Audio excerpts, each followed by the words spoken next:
From high atop the battlements of Castle Curmudgeon, where Jim Eagle will not shut up about how much he's looking forward to going and seeing Indiana Jones and the Tits of Travesty next summer. Good evening, Mr. and Mrs. America, all ships at sea. Welcome to this live stream celebration of me. And what better thing to celebrate? And to help us celebrate, we are joined by an individual who needs no introduction, really. He is a gentleman and a scholar, in addition to being a large, furry hominid. Please welcome the lovely and talented Mr. Caucasian Sasquatch. Good evening, sir. Wait a second. Mr. Sasquatch is my father. If he's here, I quit. And I was never a YouTuber. How about Sergeant Sasquatch? I'll leave whatever you arm me, but we'll discuss that later, Cap.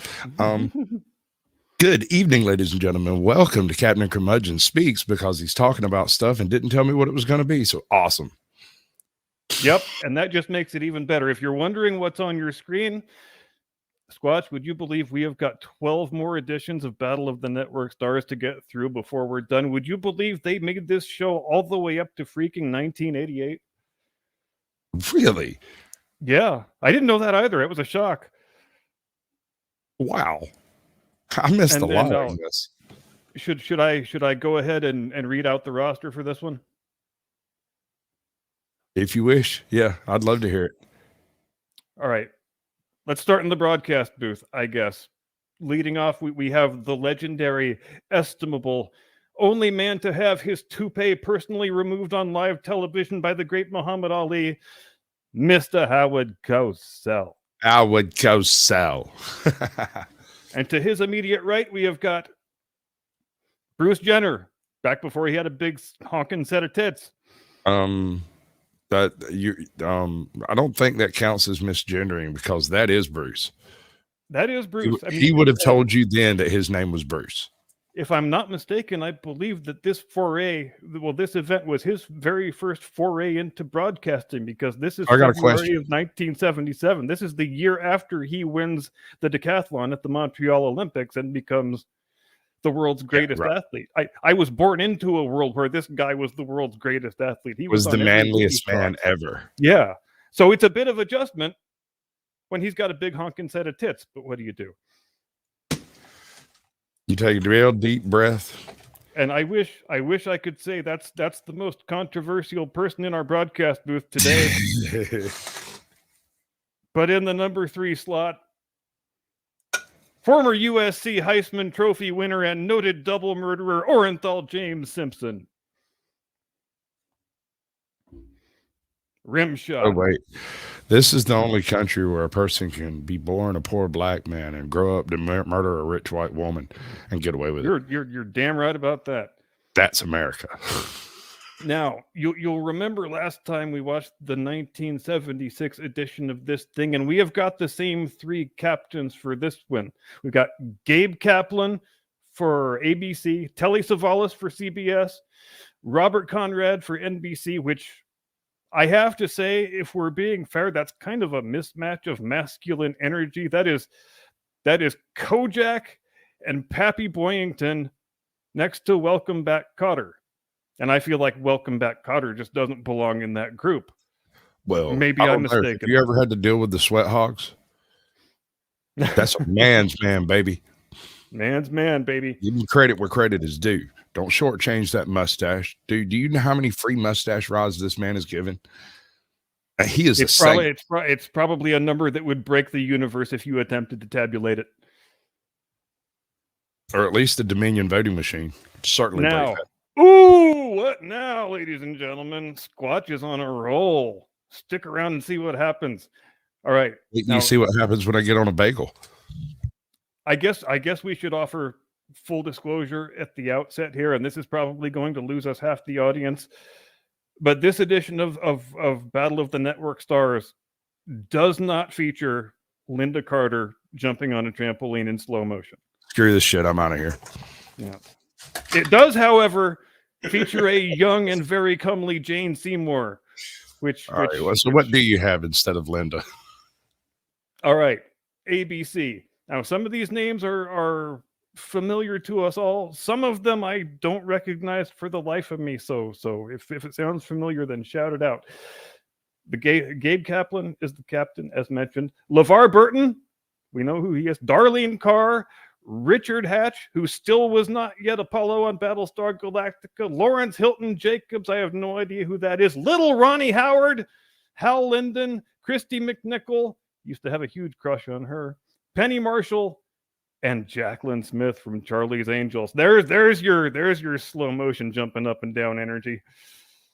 Give me some of that, Jacqueline. All right, CBS. All right, that'll do. I'll stick around. We'll see how that pans out. But listen, if there's not trampoline involvement, there has to be some type of jumping jacks or, just as long as it's in slow motion. That's really all I'm asking for. All right, I'll go with that. The CBS team under manager Telly Savalas, batting leadoff, Mr. Sonny Bono, which I guess we should be glad there's no skiing competition in this thing. Kevin Dobson, Mike Farrell from MASH. Too soon, bro. Too soon. 25 years. Ooh. Oh, my apologies to Cher. David Groh, no idea who that is. Linda Lavin from Alice. Lee Merriweather. That could be tasty. Rob Reiner, fuck you, meathead. You're a fucking piece of shit. Loretta Swit, also from MASH.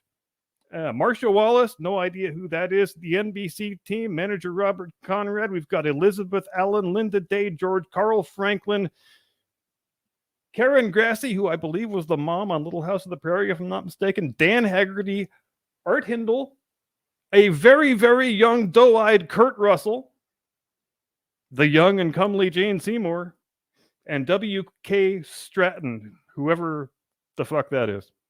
And there you go. There's your rosters. And I still don't know why a dunk tank is an athletic competition, but maybe that's just my pet peeve. I guess it depends on who's in the dunk tank, who's throwing the ball, and what they're wearing. That is an outstanding point. If they put Jacqueline Smith in the dunk tank, then I think I'm on board. And you got to give me Bruce Jenner throwing the ball because I want at least a chance of her going in. Well, I'm curious to see how Kurt Russell does in the dunk tank because he was a pro ball player at one time. Interesting. I was unaware of that.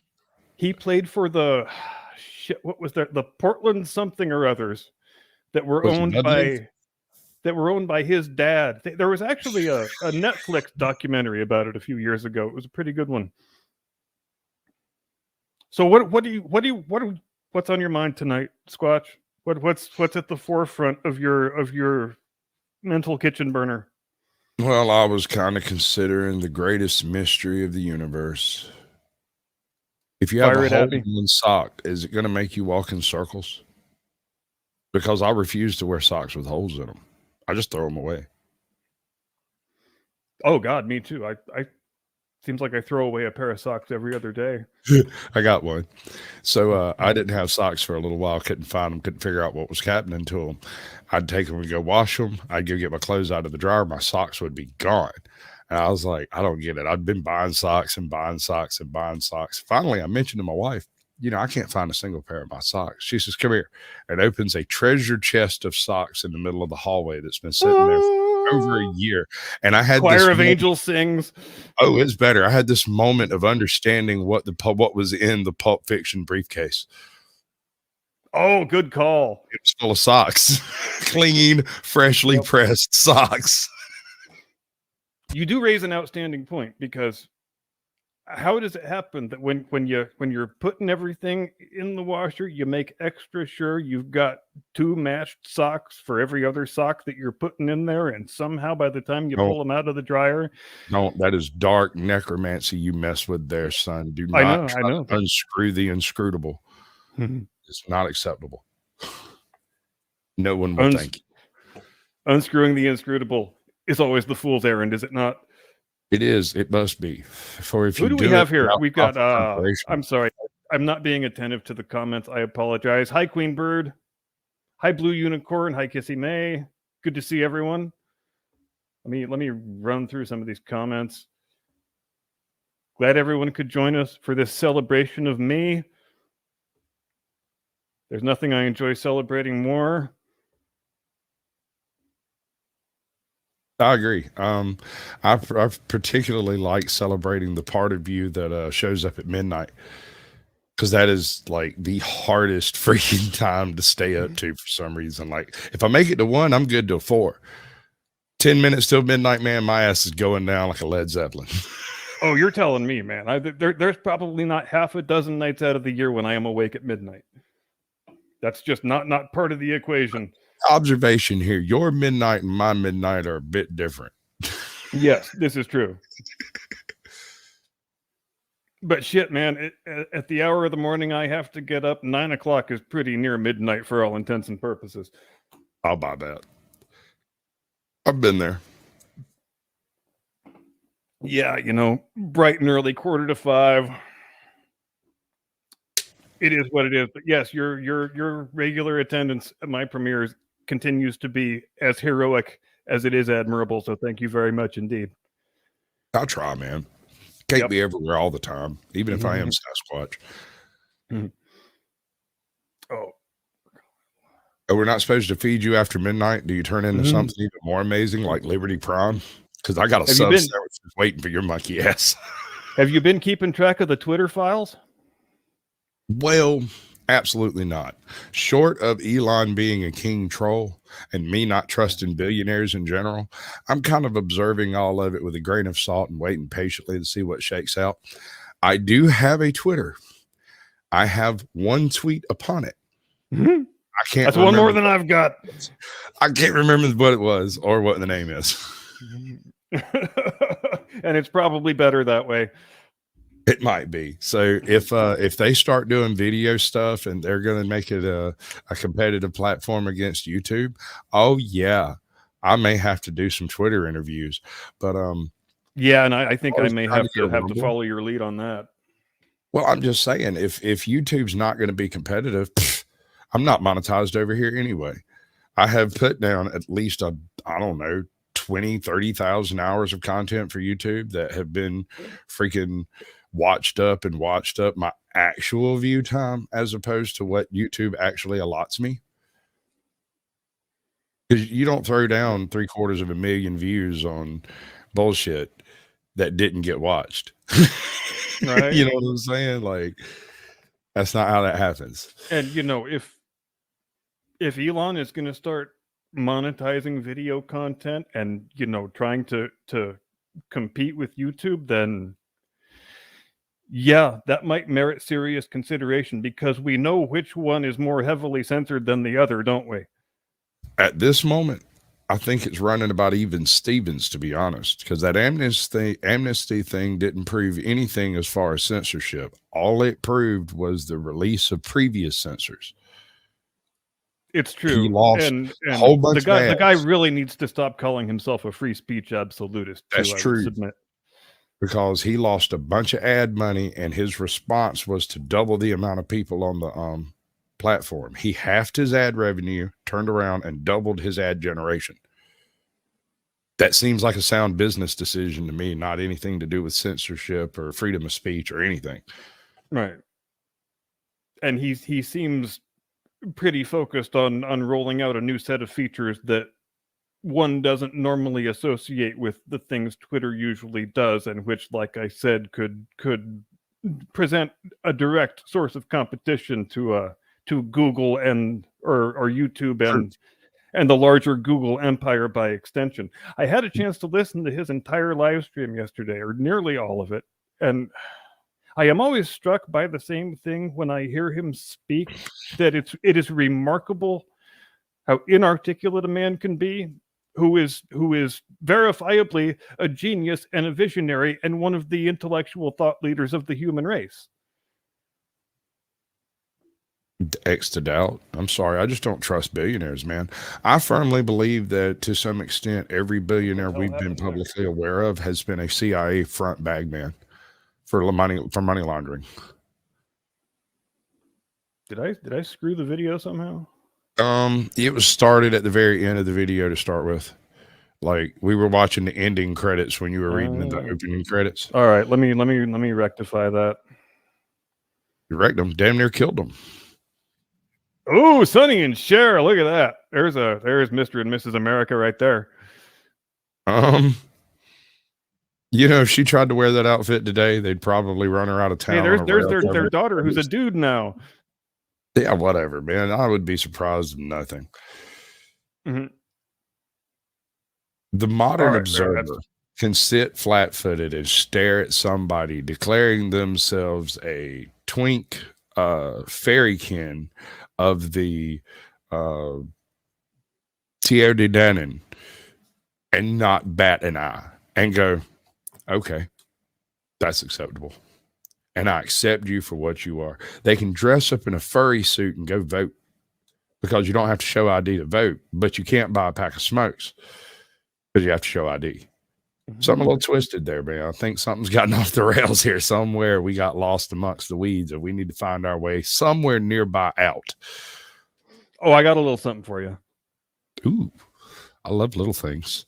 Well, that's what she said. Did you see today's story about Axl Rose? I did not. What did I miss? Axl is no longer going to chuck microphones into the audience because he hit some Australian girl in the face and she got busted up pretty bad. That's not the thing I find interesting. The thing I find interesting is that so many people in the comment thread seemed genuinely shocked and completely dismayed that 61-year-old Axl Rose doesn't look exactly the same as 31-year-old Axl Rose. And exactly what the fuck do you expect a 61-year-old man to look like, I ask? A dehydrated scrotum. And it's not too far off from that. It's not. I think I would advise him to grow a beard at this point, frankly, because first of all, never trust a beardless man. And second of all, I'm pretty sure that he doesn't have enough testosterone left in his family for any of them to grow a beard. He used that up in the 80s, boo. You could be right on that. And okay, let's just leave it at that. I was going to say something that was mean even by my standards.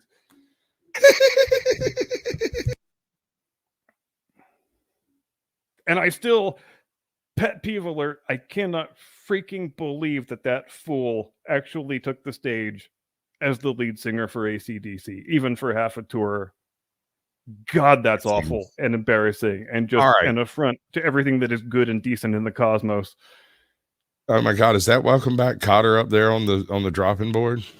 No, who is that? Pappy Boyington, baby. Look at them shorty shorts. You ever wanted to see Robert Conrad's upper thigh? There you go. 'Cause I know I did. I'm surprised I lived this long without knowing about it. I know. I thought I knew everything there was to know about Robert Conrad, but hey, every day is an adventure. Wow. God, I still wonder how much Howard Cosell had to drink to get through these days doing this thing. He's thinking, 6 weeks ago, I was covering the heavyweight championship of the world, and look what I'm standing in front of a dunk tank today. Is that Richard Hatch? God, look. No, brr, it's Bruce Jenner with his breasts exposed. Wait a second. Indecency alert. That has some serious connotations. I know. How perfect I'm not even sure how to feel right now. Is it okay that I'm slightly aroused? So many mixed emotions. I shouldn't feel like I'm looking at a woman's exposed breasts, but that's what they tell us, right? That when a person decides to swap out their gender, that means that they were always the other gender forever and ever and ever. Because look, I'm looking right now at this Wikipedia page with the roster for this thing, and it says that Caitlyn Jenner was one of the broadcasters. So that means we are looking at a topless woman, ladies and gentlemen. On national TV, like on national television in 1977, no less.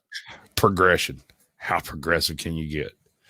How progressive can you get? We didn't think we were progressive in 1977, but look at us, blazing the trails, busting through those glass ceilings, topless woman on television. Nobody even knew it. That's how tolerant and progressive we are as a nation. And I think we should all give ourselves a round of applause, frankly. Golf clap. Barney Miller in a Speedo. I bet you didn't think you were going to see that today. God. Bonus. Oh, Jane. See, we need to reverse this equation right here. Yeah, I no need, joke. I Right? need Jane Seymour to be the one in the Speedo in the dunk tank, and I need Barney Miller to be fully clothed throwing the softball. Actually, I'd rather get her in the dunk tank and get somebody who can actually hit that thing. She throws like a British woman, doesn't she? It makes sense, though. It does.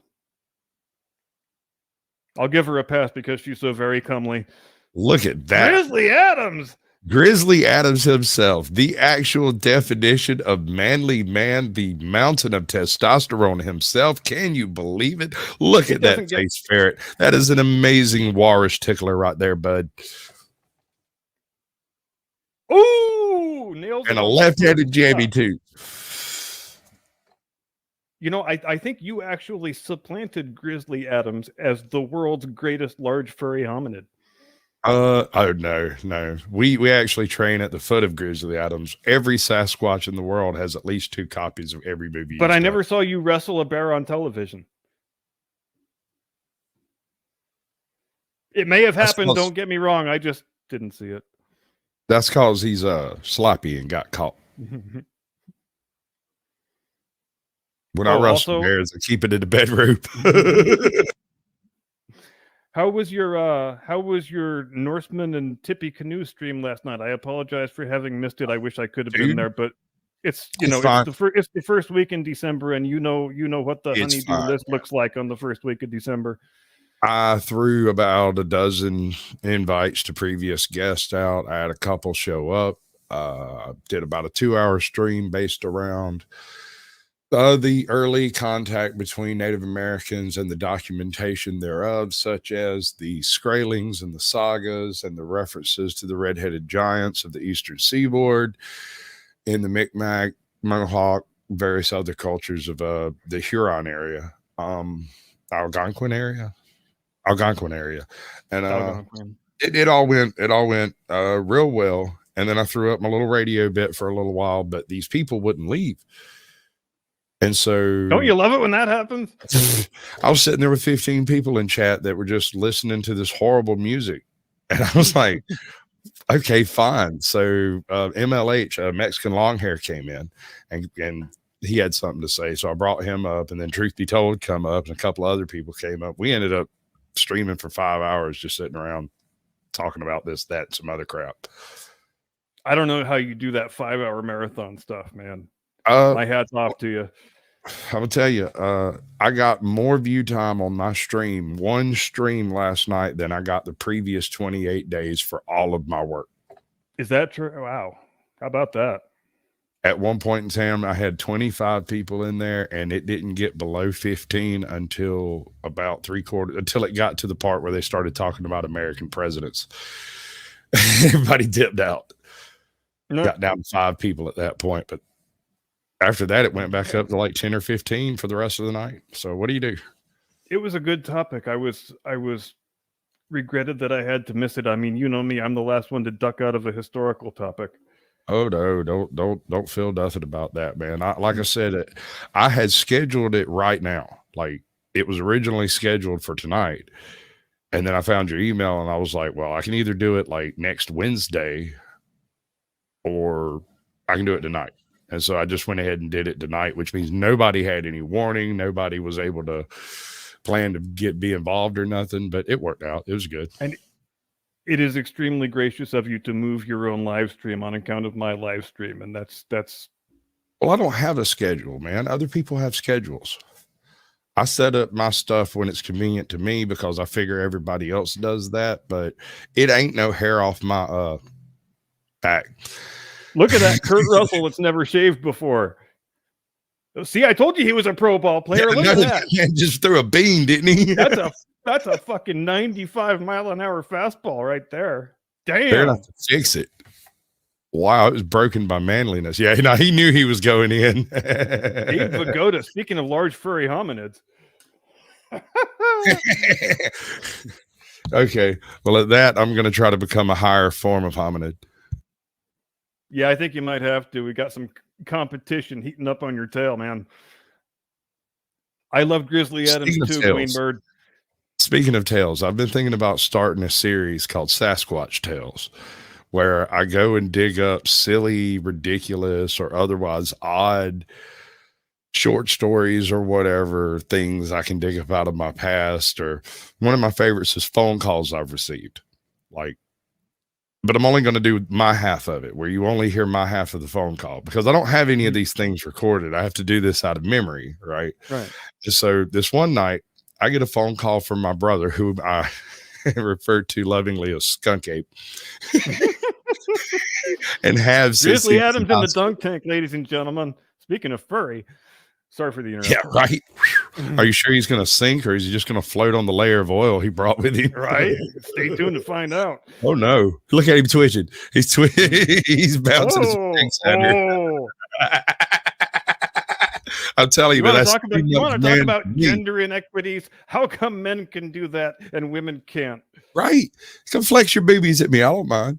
It won't offend anybody I'm involved with. That would be so incredibly wondrous if that was a thing that everybody could do regardless of gender. True equality. True equality indeed. All right, let's see Grizzly Adams take a bath. The fuck kind of throw was that? The bromance. You throw even worse than the 19-year-old British girl. Kevin Dobson. I had no idea who that is. Not a bad throw. And he's over there roasting him. You know he's roasting him, right? Inside. Oh, there it is. Well, that was almost as good as the Kurt Russell throw. That was pretty good. Yeah, that was good form, good velocity. Well done for him. So what sound do you hear right before? Fuck you, meathead. I'm sorry? For you. What sound do you hear right before a Sasquatch hair hits the floor? Hit me.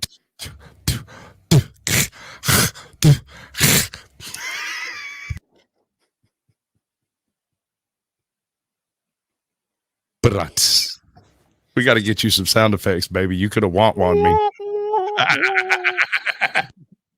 But you're going to have to be quicker than that. Mm-hmm. I'm going to ask a rhetorical question here. Has Rob Reiner always been a total fucking douchebag? Yes. And in fact, earlier in his career, he was such a douchebag that people liked him on TV so that they wouldn't actually have to deal with him in real life. Right. So he was in everything late 80s, like everywhere. Rob Reiner. Yeah, he was in a lot of things. Indeed. A bunch of stuff. He was being force fed to the nation for breakfast, lunch, and dinner. Why? Because in addition to being a movie director. Yeah. Oh, here we go. We're going to do some animal wrestling. Please. Oh yeah. You want to wrestle a tiger in those shorty shorts? Talk about bravery. Hey, look, are you porn bombing yourself? You have the manliest man on earth playing with pussy right now. I know. There's been more pornography on this show than I was expecting. Obviously, you're an amateur. Mm-hmm. Sorry, I couldn't help it. We got a raccoon. Here's the bear wrestling. You are wrestling a bear in shorty shorts. You dumb son of a because he's a real man, and I bet you he doesn't even cry in the shower. I bet he probably doesn't. I bet that drain gets pretty clogged up, though. Dude, I can guarantee you that one. I can testify from firsthand experience on that one. I got 2 hair blocks in my drain, but that's just me. You might not need so much. What a wondrous and simpler time when they just let you wrestle bears on television and nobody said shit about it. Good. Apparently, you can still do that in Russia, although it's not quite so sanctioned. Yeah, probably not. Well, and Alaska, but that's not sanctioned at all. The bears aren't playing. They don't know it's part of the game. And the bear has to drink more vodka than the wrestler to make it fair. Ooh, like a big damn bear in the circus sipping sarsaparilla in the moonlight. That right there is what a man's beard looks like. That is a manly beard. If I ever saw a manly beard. You know what I tell people when they say they want to grow a beard? I say, look at yourself on camera. And if it doesn't look like it was carved out of wood, you probably shouldn't have a beard. Yeah, right? some certain face shapes should not even attempt it, even if they can grow the hair just fine, even if the hair is a pleasant color. It does not work. Like Mike Farrell. Let's take Mike Farrell. Mike Farrell should never have a beard. Mike Farrell is destined to be a clean-shaven man. But here, for some reason, he's got his off-season beard on because, you know, it's international actor language for I need work and I'm willing to do bearded roles. Oh, no. Apollo's a lefty. Who was that left-hander? Was Was that Richard Hatch? Ooh, I didn't know Apollo was a southpaw. I think I might swoon. I didn't know Apollo was a southpaw. How did I not know that? How did I not know that? Seems like something I would know. Come on, Apollo. 2 in a row. High and outside. What are we looking at? 30, 40 feet here, maybe? They only have one ball? What kind of cheap half-monkey business is this? Little Ronnie Howard. Let's see what little Ronnie Howard's got. Well, if he throws like he threw at that lamppost and Andy Griffith, he should be fine. Outstanding point, my friend. This is many, many lattes later, so the soy level may have dropped too low to make the throw. And you know you're in the 1970s when they dress everybody up in matching yellow tracksuits?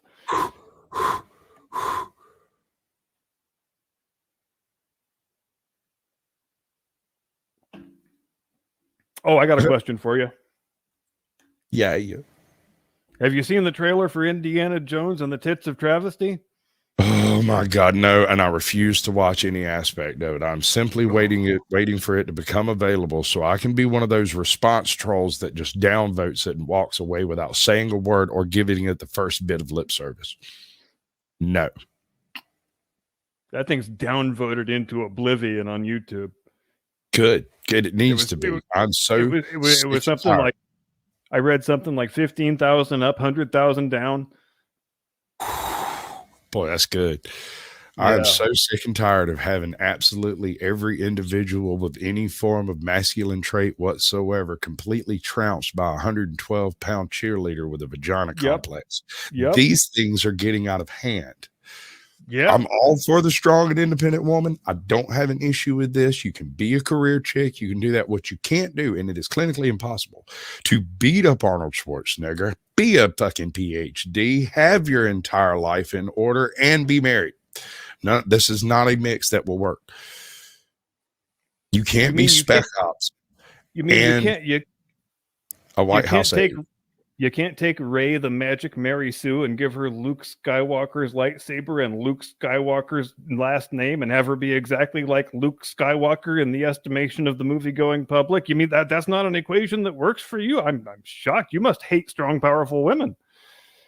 I don't mind strong, powerful women. I very much enjoyed Alien. It was one of my favorite franchises. I extremely enjoyed Terminator, another excellent franchise with a strong, independent female in the lead.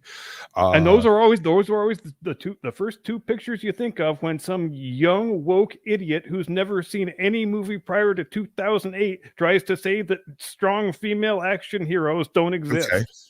I got one that might bruise your ability to respect me. I like Black Panther. I enjoyed it. The Academy Award nominated for Best Picture, Black Panther? I think that might be the one. Yeah, the one that was most dreared and hated. That Look at that hair on Jane Seymour. Oh my God. She's got to tie that. What's up there, Crystal Gale? Jesus Christ. She just throws it in a knot, rolls out. That's a real woman there, Boo. Yeah, she throws a knot in it, and there's still 4 feet left. That is a comely young woman right there. She could be. She just needs a few minutes in the dark room and 7 minutes in heaven. I still wish it would have been her in the dunk tank instead of Barney Miller. I don't know who made that call. I'm pretty sure they were gay, but who cares how happy people are? Yeah, he is a fetching lass. That is true.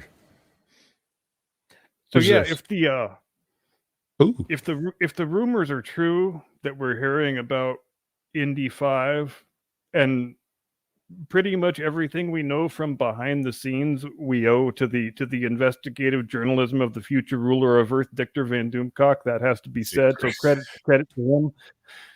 But the rumor has it they have spent something like $800 million on that picture, and that is production budget. That is before any promotion. The other rumor is that they've shot at least half a dozen different endings, and they have all been totally reviled by the test screening audiences. So I think it may come to pass that when this thing actually comes out and fails as spectacularly as it obviously is destined to fail, that might be the singular moment that people look back at in historical retrospect 100 years from now to say that is the moment when woke Hollywood, the woke Hollywood era, collapsed in on itself like a supernova. I disagree. I don't think you appreciate exactly how much money's being funneled into this whole narrative.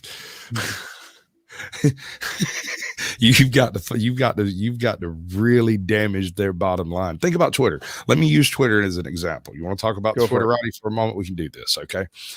Like I was saying, my man loses half of his advertisement. He doubles the number of people he's advertising to. Nothing actually happens to his bottom line long term. It remains basically stable. So value in company actually goes up because he can expand his advertisement in the future. He can no longer expand his customer base. Okay, so we look at Hollywood. Disney is not making movies for Americans. Oh, no. At all. This is not the narrative. This is not the plan. We are not intended to enjoy these things. I'm not sure who is, but they're not watching the movies. At least not anywhere we can register them. Because when you go and you actually look at the Rings of Power, that absolute bullshit, right? Sorry. I watched every freaking minute of that shit. And let me tell you something. You are a stronger man than I, my friend. I watched each episode twice. Oh, Jesus.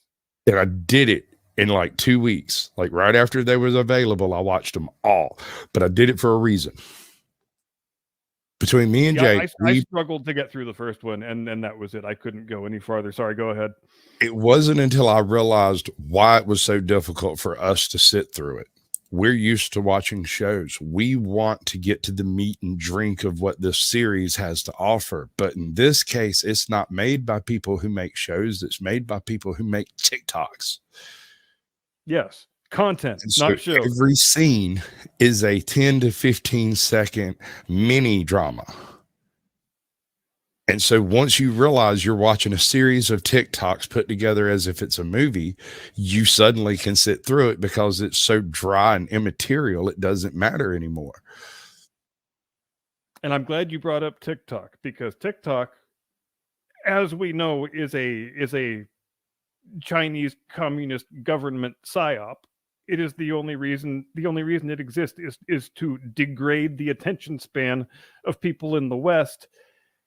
And that's another thing that I was thinking when I was listening to Elon Musk, and what sets him apart from the way that people typically think in the West today compared to the way they used to think, and compared to the way that the Chinese still think. And it's one of the main reasons why they have been punking us so badly for the past 3 decades or so, because they still think in terms of the long game, and we have lost that ability. And so does Elon Musk. You know, he thinks about when he's doing something today, he's thinking about what the status quo is going to look like 100, 200, 400, 1,000 years from now. And that's what the Chinese do. That's what everybody used to do.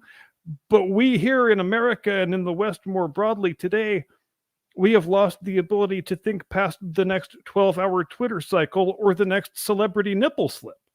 If you, and this is tangentially related, so bear with me for a moment.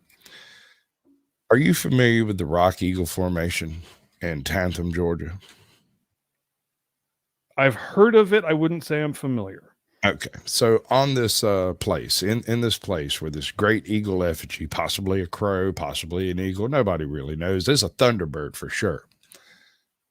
But in this location, there is a stone placard, and it was erected long ago, and I don't know who erected it or where it came from, but it's a supposed quote from, I believe his name was Etowah. We have cities here named after this guy, and he left a warning to the people who came after. And this was after, Cherokee and everybody had been moved off this land. He was like, look, Tread softly here, white man, for long ere you came here, giants roamed this world. So whatever you may believe is going on in the greater world. Oh, there's OJ. Sorry. Yeah, well, when you see a murderer in the streets, you kind of have to point them out. Right? Beauty. That seems wow, look at that. Wow, look at what's on your screen right now, ladies and gentlemen. Woo! I'm going to let that pass without comment. That ain't fair. You can't hit me with shit like that without a warning, man. That's just low. that was a surprise to me as it was to you. Man. All right. Carrying on then. What I'm saying is the giants this individual speaks of is the greater effects of time and the world upon cultures. Just like their culture fell as we came to them, another culture will subsume us. It's just the way of nature. The Great American Experiment, however, was designed to subvert that effect. It was meant to be a great melting pot of equality and merit. We were never intended to be a party system. It was never intended to be certainly never a democracy. Never a discussion of democracy was brought up. And especially not a party system with the same two parties for 150 years. Ha, right? Things have gotten a bit stagnant. However, that being said, I'm from Georgia. And around here, we have all these little signs posted up to create a historical awareness of historical events that happened in the past. But I see it as a propaganda of Northern aggression. Because it's basically a reminder that the modern situation of warfare does not reflect the reality of warfare. And you need to remember that when a civil war erupts, the Geneva Convention does not apply because we are within our own borders. NATO doesn't get to come over here and say, hey, y'all break that up. You can't do that. Nope. We will make them squeal. Because one of the combatants, by necessity, is not a party to any of those treaties because they just proclaimed their own existence, so they can't be. Well, at the time of the Civil War, one Mr. William Tecumseh Sherman basically went to the War Department in the U.S. to the Union and was like, hey, we don't have to fight this war, right? And they were like, you're crazy. We're gonna set down battle lines. We're gonna take them legitimately. And Sherman said, nah, what we can do is take Atlanta and Savannah and let the rest of it die on the vine. Lincoln went, sounds like a shot. You want to take your guys and see if you could do it? And now we have myths of Uncle Billy's boys all over Georgia. And there is a green swath cut from Atlanta to Savannah that you can see from space because he burned it all. Everything. So a civil war is not a desirable option. And when you say something like Sherman's necktie, everybody knows what that means. Yes, sir.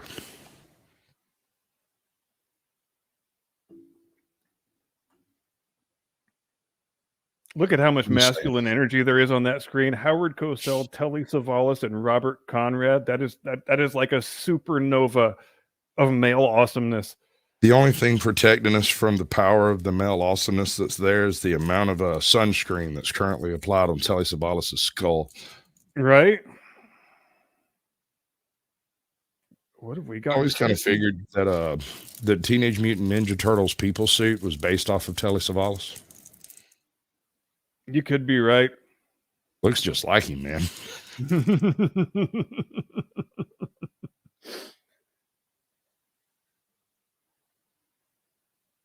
How's your shorts been doing, bud? Yeah, I think I must be on quadruple secret probation now because remember how it used to be every third short they allow you to do well. Now it seems to be every 8th or 9th one. 6th. In mine, it's like every 6th or 8th. Is it? Yeah. Yeah, it's clockwork, dude. I set my watch by it. It's obviously algorithmic tampering. There's no other way about it. Because here's one that I love. I send other people shorts and let them upload them. Mm-hmm. And they'll get hundreds of thousands of views. That's all you need to know, doesn't it? Yeah, I can't do it for me, but I can do it for you. Yeah, yeah. There's no funny business going on here at all, folks. Nothing at all, boo. No. That hasn't Please move happened along. Nothing to 15 see times. here. Yeah, and so that's for the reasons you mentioned, I've pretty much stopped ever looking at the YouTube analytics like since months ago. I just don't care. I don't feel like I'm gonna glean any meaningful insight. I just continue doing what I do, and whoever wants to watch can watch. Yeah, well, I mean, you can take as much interest as it gives you to be interested. If it does not benefit you to be interested in doing something, why bother doing it? Exactly. And especially if you are allowing what you do to be dictated by a set of data that you know are being jerry-rigged and manipulated. Actively altered on the fly. Yeah. And nothing of what you're seeing is actual data. It's Right. just what they want to let you see. I can go one further. I got a couple of previous guests that I've gotten real friendly with, and they let me see some of their back end stuff, and I'll show them the front end stuff that they don't get to see, right? So, like, if I go in on my profile and look at your profile, I'll see a whole set of data that's available to the public that you allow people to see, right? However, if you go into your channel, you'll see a bunch of data that's not public that I cannot see. However, if we compare the data that I can see with the data that you can see, it does not line up to the proper number of views. I will always see fewer views than you see. It always says you have more views on the back end than it says you have on the front end, thereby dimming your channel a bit in the general light scheme. Yeah, and there is no innocent explanation for that. None. And I guarantee you, if you turn around and go to a different channel setup on a different side of the aisle and you look at how their performance looks, you will see that their actual view count is lower than the projected view count, and yada, yada, yada. Exactly the opposite by exactly the same margin. I bet you. Oh, yeah, there's no doubt.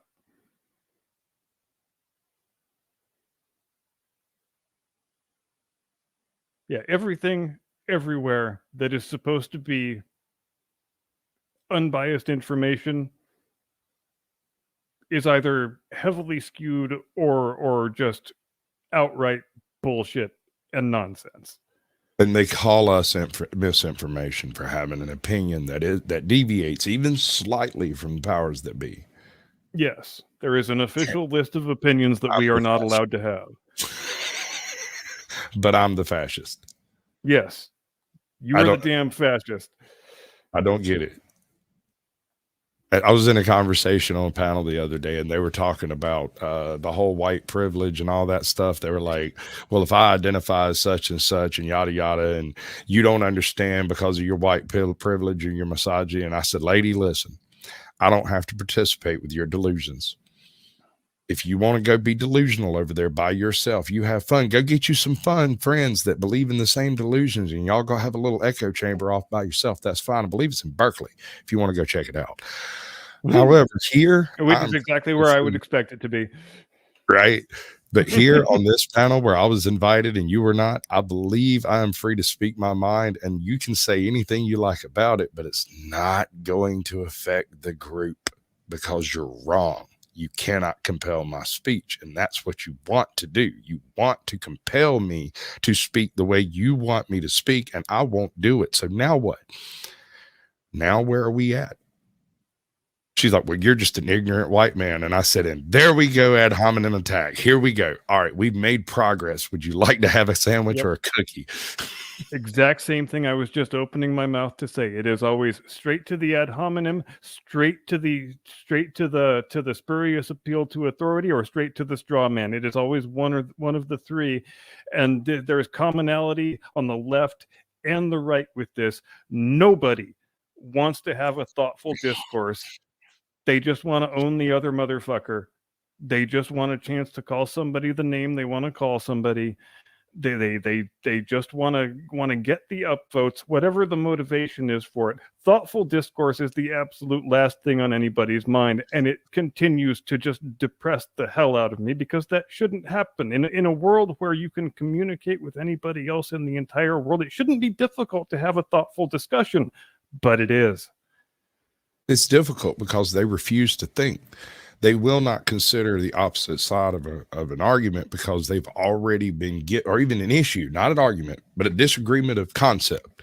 Yeah. They've already been given pre-wrapped, preloaded suppositories of disinformation to use against you. And that's what they go to college for. They don't go to college to learn transgender basket weaving of the native Inuit people.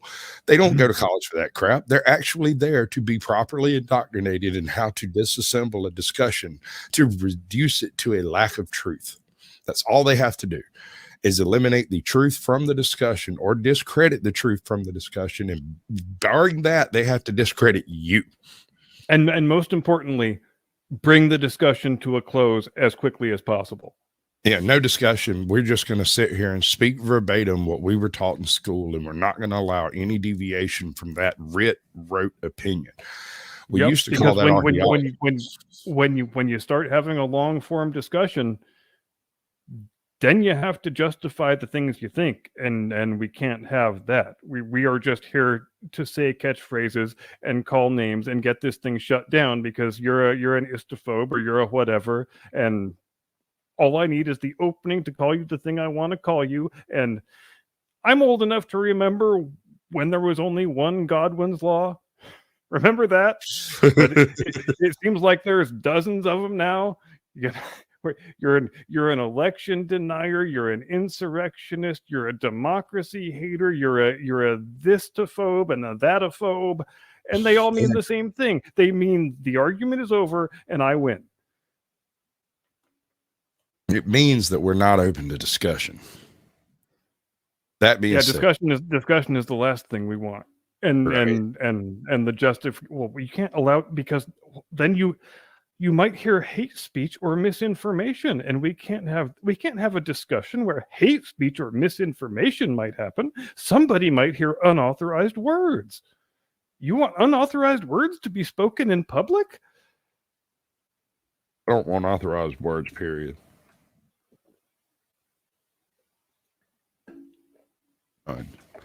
OJ and Short Bruce springing fire in a crowded theater.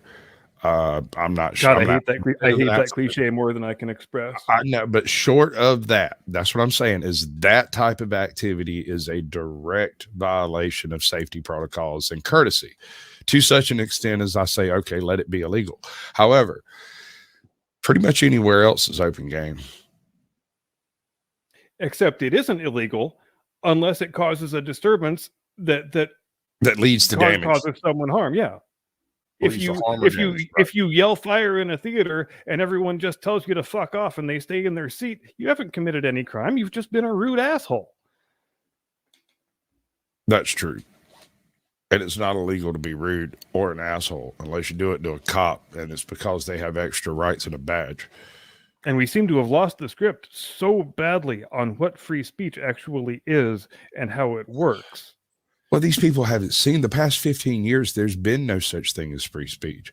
Anywhere we would be speaking, unless it's in person, face to face, there is an automatic shut off gag order that takes place. Yep. Freaking platform wide everywhere. And I'm talking Rumble. I'm talking Parler. I'm talking Gab, you're damn right. Minds. I'm talking Facebook. I'm talking Twitter. I'm talking everywhere. And even the places that people fancy as being friendly to free speech are not really. They're not at all. No, not really. Not free speech. They're friendly to their version narrative of free speech. Yes. If you get enough people cross-generating across a specific type of platform, which understand all of this came from a left-wing Silicon Valley footprint in the first place, it makes sense that it would all grow on one side better than the other. Definitely. But that's artificial. That entire thing was an artificial lack of growth on the right side, because they were literally beating the dead horse while the horse was being buried. And if there's anything people on the right are good at, it is that. Yep. So, You can scream and yell about Article 230 and whatnot. You know, YouTube's trying to recruit YouTubers to defend them on Article 230. Are you serious? Uh-huh. Ugh. Yep. And I don't know. I'm pretty sure Twitter's fixing to lose its Article 230 protections, while they're going to have to figure out how to jimmy up the language well enough to let YouTube and Facebook and everybody else keep running their propaganda and deal with Twitter. So how do we deal with Twitter on that point? And isn't it deliciously entertaining how the attitude toward Twitter has completely flipped? English, motherfucker, do you speak it? Since the ownership change, whereas before it was, you know, if you complained about conservatives getting censored and legitimate news stories being suppressed, it was, well, they're a private company, they can do whatever they want. And now it's, damn it, I want Congress to pass a law.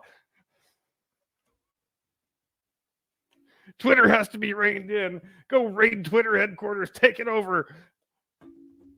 You know, I had a conversation with a buddy of mine about the definition of treason and high treason. And he was like, wait a second, let me get it straight.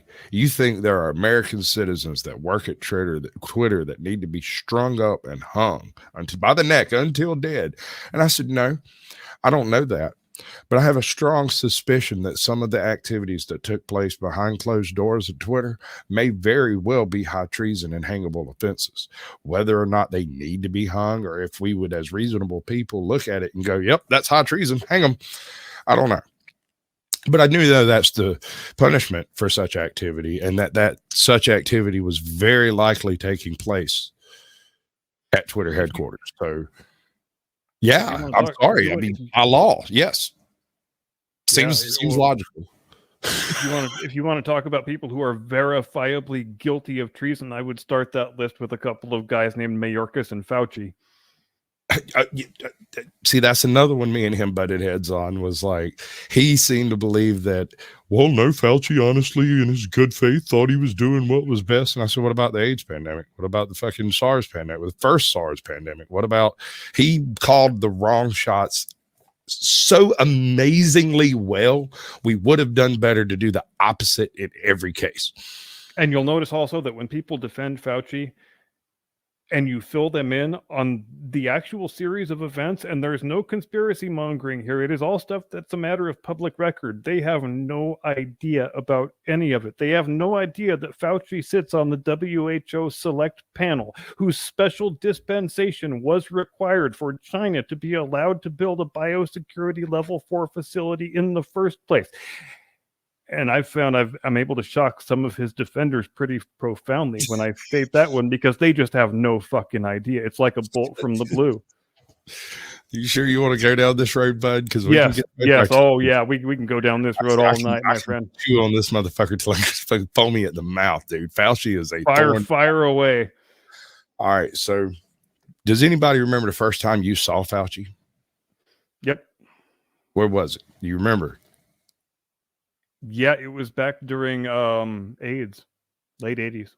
86, 85, 87? I'm thinking 87, 88, somewhere in there. All right, so the first time I saw Fauci, he was appearing on, I think it was Channel 4, I think it was 88, 89, and he was doing this long interview on the absolute just incapability of controlling the HIV pandemic. And he was referring to it as an epidemic, a pandemic, a scourge. It is ruining the best and brightest in this country. They are the ones that seem to be getting it. Meanwhile, he said 10% of heterosexual Americans were going to be HIV positive by 1995. And he was wrong. About as spectacularly wrong as a person can be about a thing. Yet again, like in every case, in every time he makes a prediction about anything and what we should do about it, because he always has a suggestion what we should do about it, as if somebody gave it to him before he walked up in front of the podium. But if you look at what he suggests and you do the exact opposite, your results will come out much better than the law of unintended consequences would allow. Yep. Funny how that works out, ain't it? Like it's a plan. Yeah. It's almost like Pelosi's stock trading advice. Unbelievably accurate. In his case, it's unbelievably inaccurate. Or Even look at statistically speaking, he would have been right once if he wasn't doing it on purpose. and he is not even the most absurd exemplar of that principle, because look at the goddamn president of the United States, a man who hasn't been wrong about every single political issue, domestic and foreign, for the last 50 years. And it's almost as if they're both reading from the same Cliff's Notes. Yeah. It's amazingly synonymous with one another. And these are the people we're told we are not allowed to question, whose expertise we are told is inscrutable, the people who have never been right about a goddamn thing in their entire life. But they somehow have ironclad job security, never have to worry about getting fired or sanctioned or disciplined. The only thing they have to worry about is maybe some uncomfortable questioning in some congressional hearings. You know, if I had a long guy with that track record, I'd fire his ass. Yeah, in any other sector of human endeavor, if you perform that badly, you lose your job. Except in the US government in the 21st century. The more you fail, the more upward mobility you have. The more numerous your failures, the bigger your salary. The more numerous your failures, the more the media loves you and tells you how awesome you are. But that's not true. It only happens on the left. That's not an option anywhere center of like Goebbels. Like, if you're anywhere to the right of Goebbels, you don't have a chance. You're shut down. But, you know, Lubin Tubin can get him another job on a national news network, you know, without no problem. Take him a little 2-week vacation, come back, work on the same show. That's fine. Rumor has it Stacey Abrams is going to be the next head of the FCC. A person who has accomplished literally nothing in her life except writing some bad porn novels and losing 2 governor's elections. No. She is a quintessential loser. She is the most underdog of underdogs. Her and Beto O'Rourke should run for president in 2024, and we would have an absolute lockdown for a Dominion win. Yeah, Robert Francis O'Rourke. There's another one. I don't know. Flips and bong rips, bro. I mean, these people are literally famous for losing. Yes. And they still have every expectation of upward mobility and increased power and increased prestige. Somehow. In fact, they even have exactly the same narrative for why they lose, with a little bit of a paint by number exception. It's voter suppression. It's those damn right wingers again. The Republicans will not let the gays vote. Yeah. The Republicans will not let the blacks vote. You know how many black people I know that don't have an ID? None. Probably not many. One. Not one. Yep. Not a single one. Because around here, if you get pulled over, they're going to ask for your ID, and they're going to get everybody's ID in the car. It's just kind of the way it goes. Welcome to Georgia. So if you don't have an ID, you get to sit in the back of a police car for 3.5 hours while they run your toe prints to find out who you are. And somehow, when you go on CNN or MSNBC and say with a straight face that voter ID is racist because non-white people don't know how to go to the DMV and get an ID card, somehow that's not racist? To say that black people are too stupid to get a driver's license, that's not racist. That's the anti-racist position, because that's a pretty long bridge to cross for me. That's some pretty good aerobics to wrap your brain around, isn't it? Unbelievable. But what can you do, man? All you can do is look at the people you grew up with, right? You look at your past, you try to predict the future, and you'll be completely wrong. So here's what I do. I take a look at Britain and Australia. I divide it in half and throw out the white people. And whatever's going on there, I expect to be here in 10 years. And if you go look at that, right now what you've got are beheadings in Britain, machete crime in Australia, fires absolutely everywhere. So we're basically just going to look like California. Yeah, We've seen and I would add Canada to that equation also, because now you have got healthy young people in Canada assisted suiciding themselves. Yes, I agree with that. That's weird, but that's all kinds of weird. But I'm looking at the immigrant situation offsetting the actual populace, because we haven't reached that point, and Canada will still be another 10 or 15 years of absolute unfettered immigration before they start tipping the scales. But Britain and London, individuals, British people are 36% of the population in London. So is London even British anymore? John Cleese asked that question a few years ago, and he was proclaimed a racist. Well, yeah, and I just for asking the question, is London British anymore? Son, I'm from Georgia and I'm white. I have been a racist since the day I was born and had no idea what the hell the word meant until I was 15, because no one would bother to tell me. I've had white privilege since I was born, and I'm still waiting for it to arrive. I just can't find my card, man. I think it got lost in the mail or something. That damn owl forgot to drop it off. Is what happened. But yeah, I am a middle-aged Caucasian man living in Southern California in the year 2022, and I am told that I have special privilege. Bro, and I'm just about the most reviled person that you can be in this place, in this day and age. And for future reference, everyone out there on earth who says the words in this day and age should strike it from their lexicon, because God, it makes me cringe. There's nothing different about this day and age except for the fact that people are more fucking social, more fucking soft, and more snowflakey. I mean, you got Karens coming out the woodwork. Their entire channel is built around Karens and Darrens wanting to talk to your freaking manager. Oh God, I know. And just people blubbering about their fucking feelings. Beefies. I had a whole bunch of long conversations with both of my daughters, and my wife would be like, "Why are you so mean to them?" And I said, "Honey, listen, I'm not mean to them. What I'm doing is telling them what people are going to say when they get into public without anybody around to defend them, and finding out how they're going to deal with it."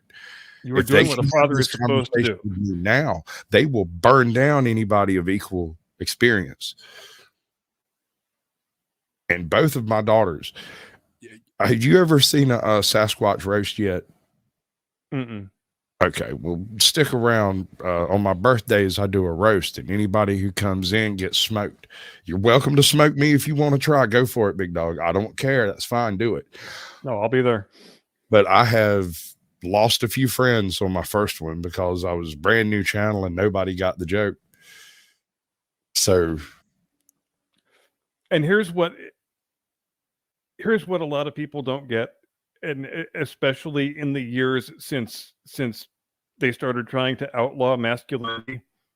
The thing about a roast is, especially with men show respect and affection for each other through insults. They don't do it on face level by saying, "Oh, I love you and like you." You do it by telling a friend he's a dumb, big, hairy bastard. That's how men express affection to each other, and nobody seems to get that anymore. You take a shower, you get dressed, you go out and get in the truck, and the guy that's driving the truck looks at you and goes, "God damn, you smell like a freaking skunk ape. What are you doing? God, didn't you shave? Did you?" And then all the way to work, he's telling you that you smell funny, you look funny, your mama dressed you funny, he don't like you, he's been doing your wife, your mom, your girlfriend, and your sister your whole life, and that he's actually your daddy. If I'm sitting having a private conversation with my closest friend, sometimes it will just be a constant string of insults going back and forth. Absolutely. And and we love each other, and that's the way we express it. That's what men do. Men don't talk about their feelings. They express their feelings obliquely because that's the way men do things. Mm-hmm. We don't do it by acting like women. one of the best descriptions of a man, quote unquote, man's culture or nature is termed a thrust culture. We don't frill around with the frills and edges of it. When we find out there's an issue, we lube up both feet, jump right off in the middle of it, and see what's still there after we get done fucking it up real good. Yep. We fix that and leave it, or just leave it completely fucked up and go. One or the other. Yeah, and Queen Bird brings up a great point about voter ID and illegal aliens and that whole thing, because here in California, they did it slowly and surreptitiously. First, they did the motor voter thing. Well, now, when you go into the DMV to get your license, it's going to be a simple matter of registering to vote, and more people will participate in the process and do their civic duty, and it'll be just great. So they implemented that. They waited 5, 6, 7 years, and then they did driver's licenses for illegal aliens. And they didn't build any mechanism into the law whereby it was going to be cross-checked that the illegal aliens were not registering to vote, because the governor at the time, Jerry Moonbeam Brown, told us, well, we don't need any mechanism like that because illegal aliens are such honorable people. They would never try to game the system. And that is a real thing that happened. It reminds me of Tammany Hall. Oh, you're goddamn right. It smells, walks, and talks like a pork belly barrel. Yep. You can't lie to me and tell me it's not, because that's exactly what Tammany Hall was working towards, was a one-party electorate. It is so screamingly obvious now from the remove of 12 or 15 years of retrospect that the whole point of the scheme was to get people on the voter rolls and voting who are not eligible to vote. And who we still to this day have not had any sort of audit regarding that, and like we ever will. There's another layer to that I don't think you've even considered, or maybe you have, you just overlooked it or didn't think it was important. Have you any idea of the term silent majority?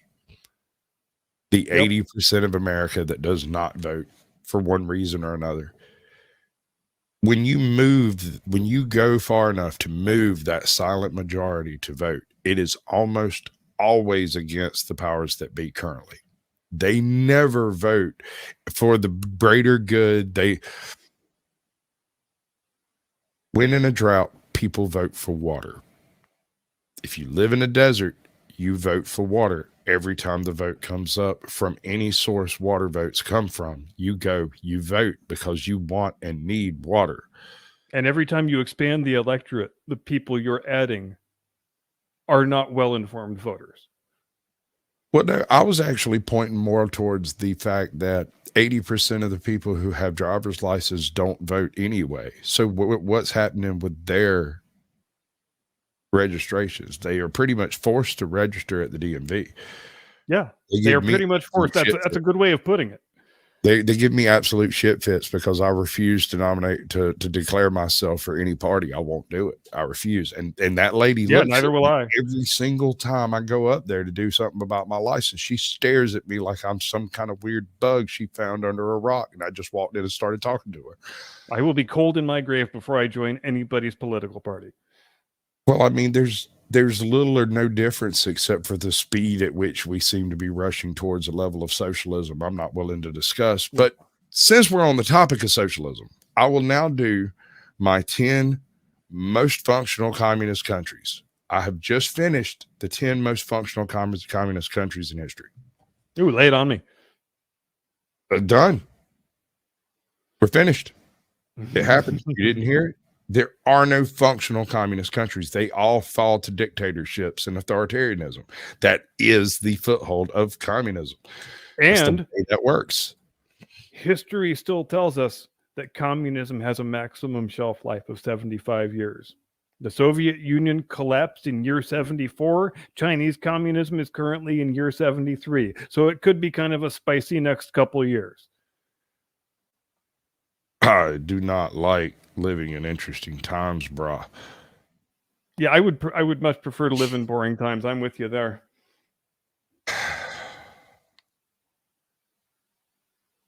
Just kind of says it all, doesn't it? It's difficult to ascertain how close things are to popping off in China because our media will not cover the story.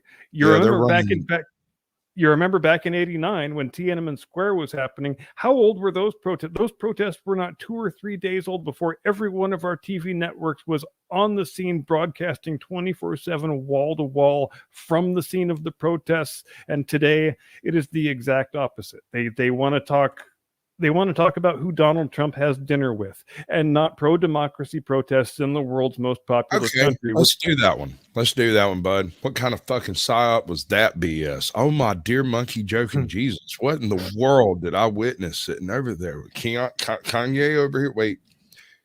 What? Yeah. What? It's got to be a smear job on Trump. That's the only thing I can think of that makes sense. I think there probably is some element of that. Somehow they're trying to tie Kanye to Fuentes to Alex Jones to Tim Pool to Trump and try to bring that whole little house of cards down some kind of how. But I don't understand. I never heard of this Fuentes guy until like 10 days ago. Oh, man. He glows. That kid glows, bro. He glows. All right, so dude, I can't even get into it, but if you go check out Backwards Internet, he's got a condensed version of it, sort of a Cliff's Notes on the history of Fuentes. But him and Baked Alaska glow like feds, like they are no joke. I don't know that they're feds. I don't know that they're on the freaking take, but they both went right wing almost the same day. But it's a question you have to ask because we know.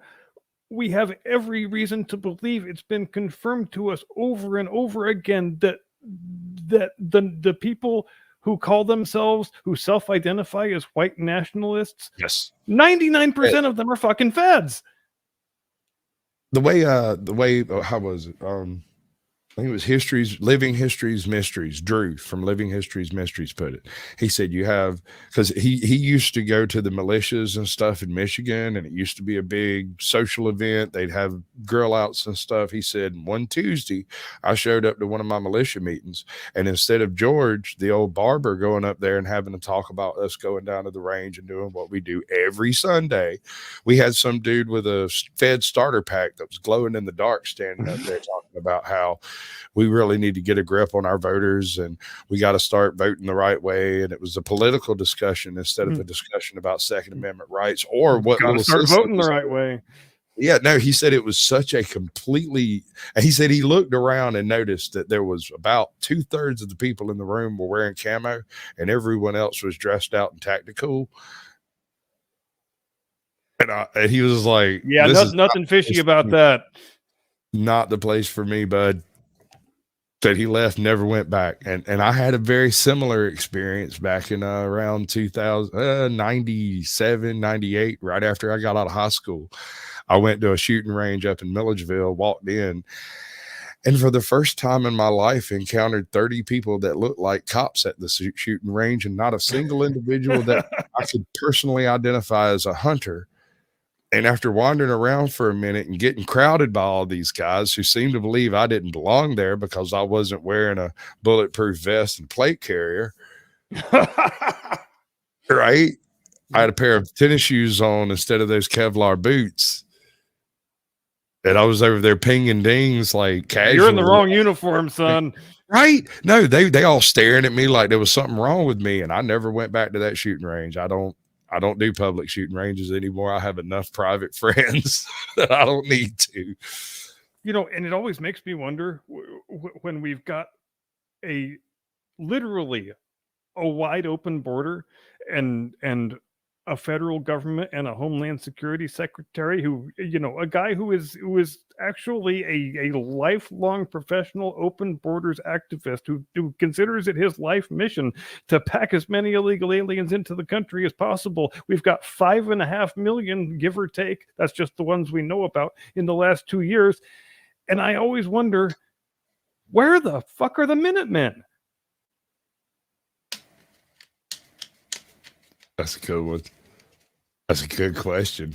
I don't know what happened to them. I mean, were all of those groups infiltrated by feds and just blown up from the inside out?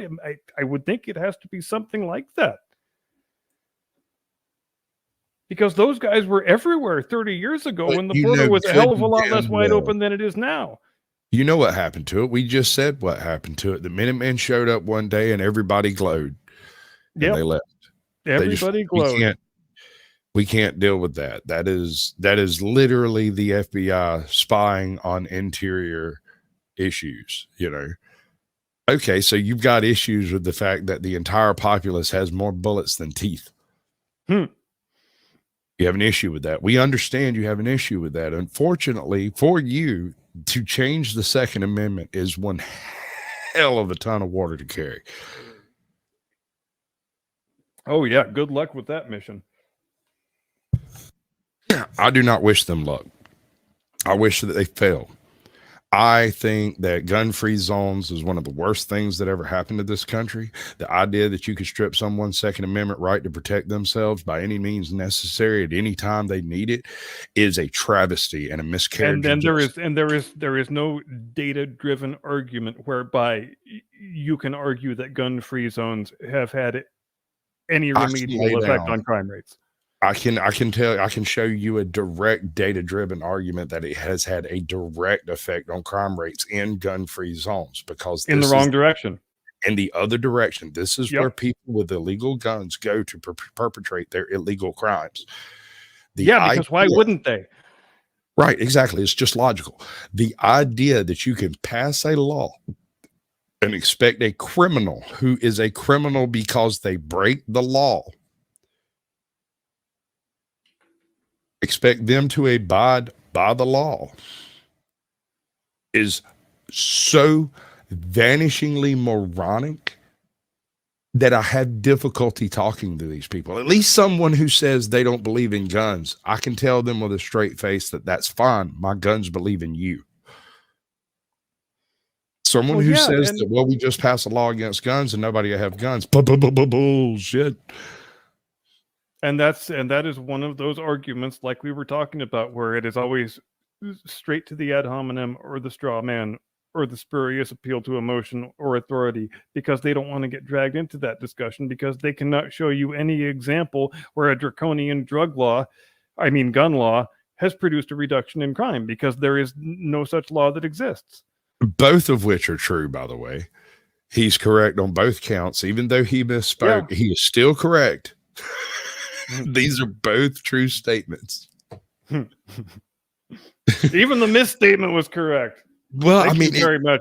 That's the kind of co-host I like.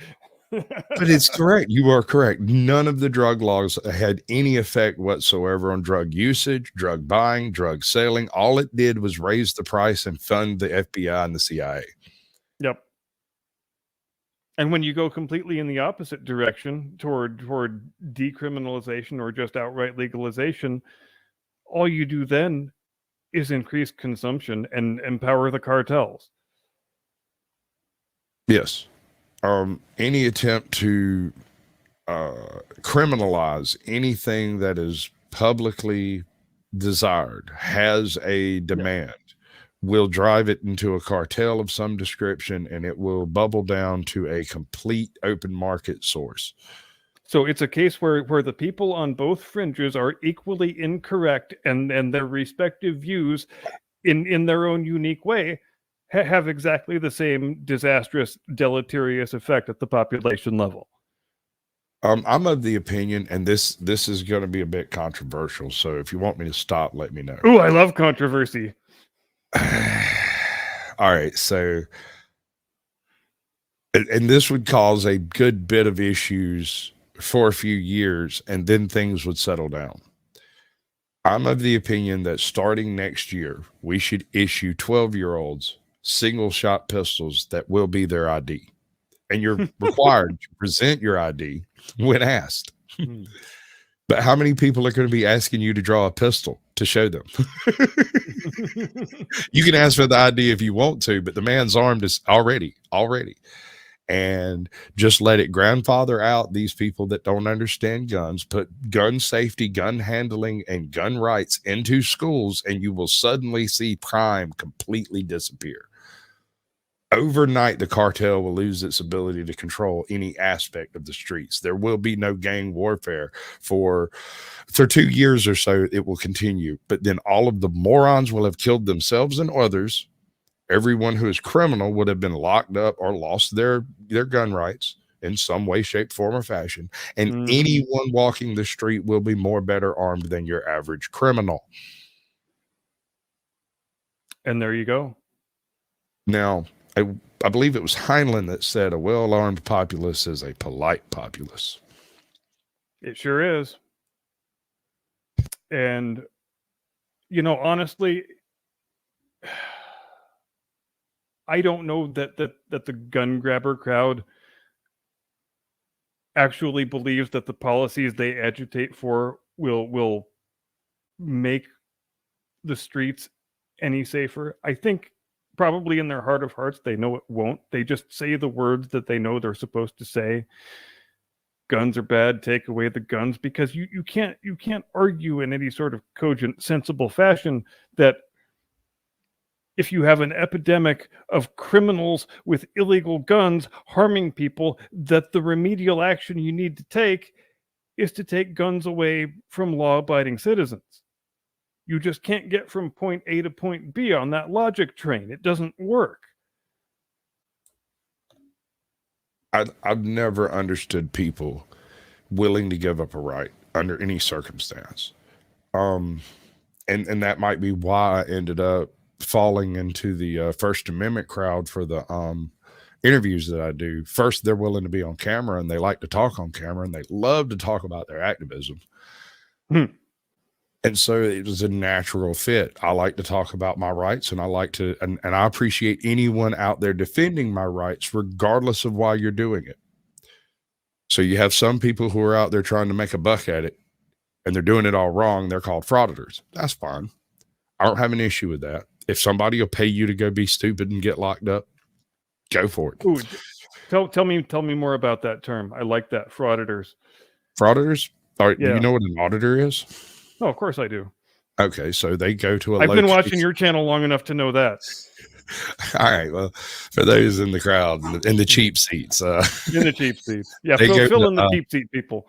Yeah, they go to public places where you can publicly film, and they publicly film, and the cops don't seem to like it in certain places like police departments. And yeah, they go film where in places where filming is permitted just to see how people react, more or less. Yep. And if they react well, nothing happens. If they react badly, somebody gets a lawsuit, and the city has to pay a lawsuit, and then it's harder for them to get insured, and it forces the city in the long run to deal with their policing problems. Something and if a lot it causes of people, a big freak out, then you ask a million views. why are they freaking out so hard about filming that is legally permitted? All right, the one that got me, and this is a regular thing that happens. Guy walks in with a camera on the bill of his hat. He's got one of them little square GoPros. He's posted up on the bill of his hat. The cop behind the counter tries to say, I don't know if that's a weapon.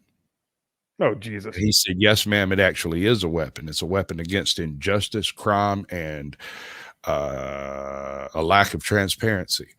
With this camera, I'm capable of broadcasting you and your activities to the entire world, and you can't stop me because it's perfectly legal. And this is actually my business here, is to be here and film you to see how you react to it. And she fruited out. She went full Karen. I've been working here for 70 some odd, blah, blah, blah, blah, blah, and ain't never had nobody. And he's like, there's a camera, there's a camera, there's a camera. And she nailed wake the fuck up. But she nailed it right out the box. But we control those cameras. And he said, exactly, which is why I have my own. She left her completely shut up. And the chief of police had to come out and run her back into the back room to keep her from getting fired on the spot. It is a fair point, and there is no good retort to it, I would submit.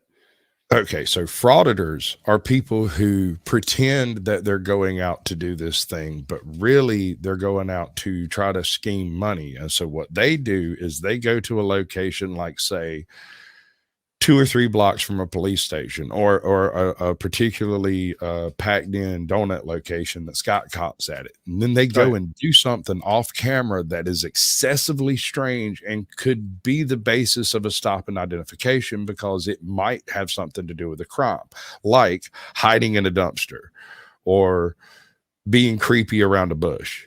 In plain view of the cops where everybody can see them, they go do something odd, unusual, or possibly downright illegal, and then they bust their camera out and film the cops showing up and arresting them and throwing them down and being cops, right? And so then they're just tickling the hornet's nest trying to get views and upvotes, basically. Exactly. So there is a group of people on YouTube now that is trying to call out the frauditors, but the issue is a lot of these people seem to be on the shield themselves in their own way. They're gathering views and upvotes from the same footage that the auditors are gathering views and update from exactly the opposite lane. They're trying to say, fascinating right there.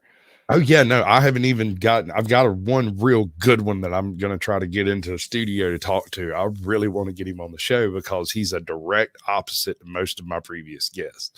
And he's not an auditor himself. He occupies a space like mine, separate from the auditor sphere, yet distinctly linked into it. Right? Yeah. He's on the other side of that, where people bring him videos of, like, now there's a group of, no bullshit, I'm not even joking, this blows my mind. There's a group of people who are deducing where these auditors will be and sneaking up on them, filming them before they start filming the police to catch them doing illegal things to get the police to freak out. Wow. And I'm trying to get all of these people to put their differences aside for one freaking week. In 2024, during the election cycle week, I want every auditor in America at a voting base location. I want all the auditors, all the frauditors, all the truck drivers, every man, woman, and child who has a camera should just go sit out there and watch everybody vote. Whether you vote or not, it would be excellent content. That is a fantastic and brilliant idea right there, I think. I wanted to do it this past midterm, but I lost my voice the week before, and it took me 2 weeks to get my voice back, and it was right there through the voting line, and I was just over here going, there's nothing I can do. Yeah, that's frustrating. It's rough. Mm-hmm. I had this plan for the night Georgia was doing the election. I wanted to do a multi-stream of people filming the different voting locations in Georgia, specifically in Atlanta, Savannah, and Augusta. I had a few people that were willing to take the trip. They were like, yeah, just let me know. And then I called them up. I'm like, hey, I lost my voice. Do you still want to go do that thing? Well, if you're not going to be able to actually show it, I'll show it. I just can't talk about it. It sounds so mysterious and vaguely sinister when you say it in that voice. Right? It's like Mr. Big. Right? For me, take the girl out back and finish her in the trunk. You're gonna keep this on the down low unless you want to swim with the fishes. What's up, Matthew? Can I make you watch the Indy 5 trailer? If you wish. Yeah. I'll even mute up and listen to it, you bastard. All right, but you got to watch 2 episodes of The Ring of Power with me. I agree. It's a steep price, but I agree. All right, I might be able to let you trade down to some like inner space. It'll be mine.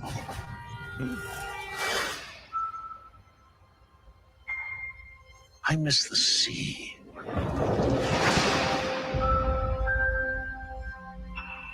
And I miss waking up every morning, wondering what wonderful adventure the new day will bring to us. Those days have come and gone. Perhaps not. I don't believe in magic. But a few times in my life, I've seen things Things I can't explain. And I've come to believe it's not so much what you believe.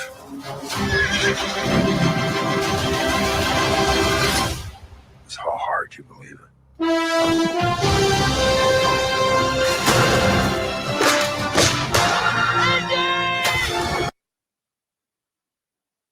Sorry.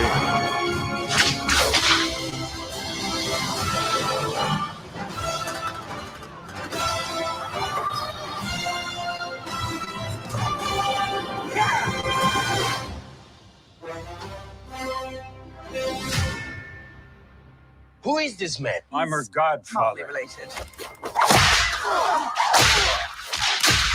Get back. Racist. Thank you. Okay. This might not be a total loss. You like You know he's how gotta long be I've the- been waiting for you somebody like how to he's got to shoot be the that butt of the bastard? joke? I mean, come on, he's just got a whip. He's not that cool. You know, I've got one for you. I don't Okay. remember if it was a comic book, a short story, or whatever. But there was a collection of stories that was made back in the early 80s, around the same time that right after Return of the Jedi came out, but before Splinter of the Mind's Eye or whatever, the whole extended universe over there or whatever. I think Splinter of the Mind's Eye is in between Yeah, A New Hope and Empire. I think Right. Splinter of the Mind's Eye was supposed to be what the thing they were going to make the first sequel out of if the original Star Wars picture didn't do as great as it did, because it was it was something they could shoot on a fairly low budget.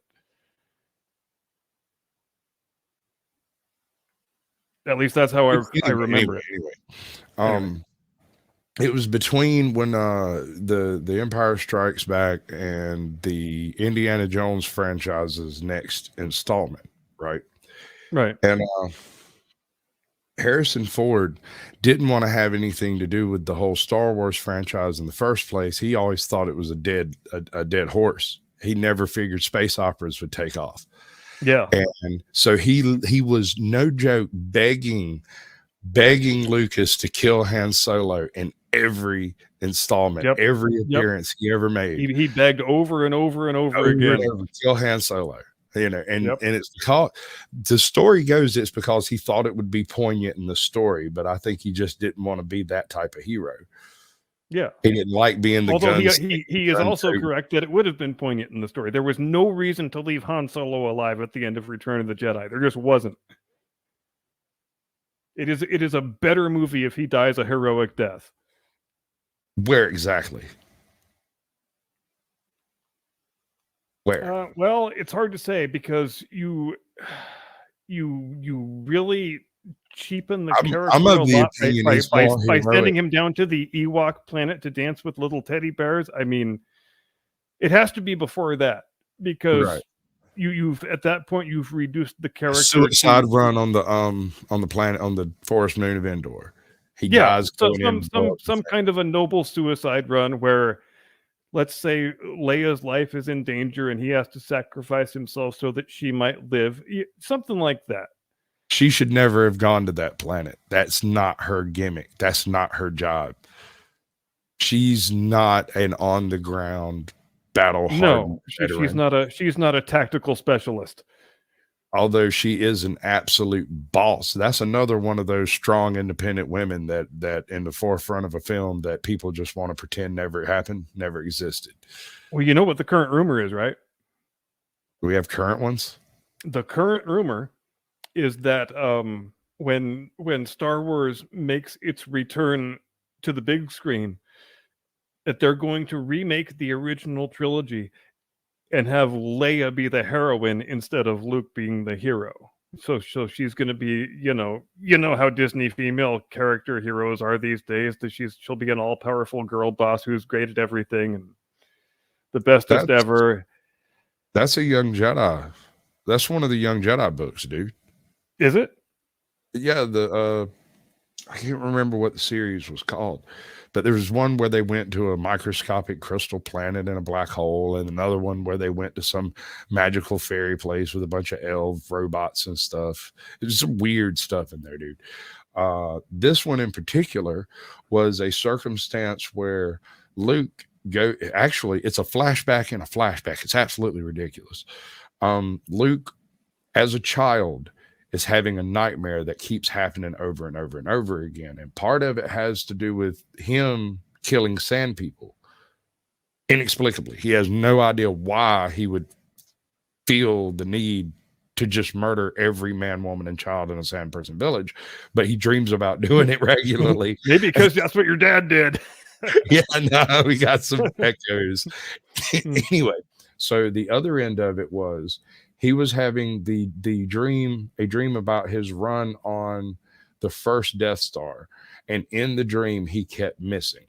And so at the very beginning of the book, he changes his mind. He decides instead of joining the rebellion and becoming all of that and doing that, he's going to run away and join the Empire. And it ends up being him and Leia flying through the Death Star, and him incapable of shooting Leia down. Because if he joins the Empire, he meets Vader in a totally different light. Oh, yeah. Hi, Pops. How's tricks?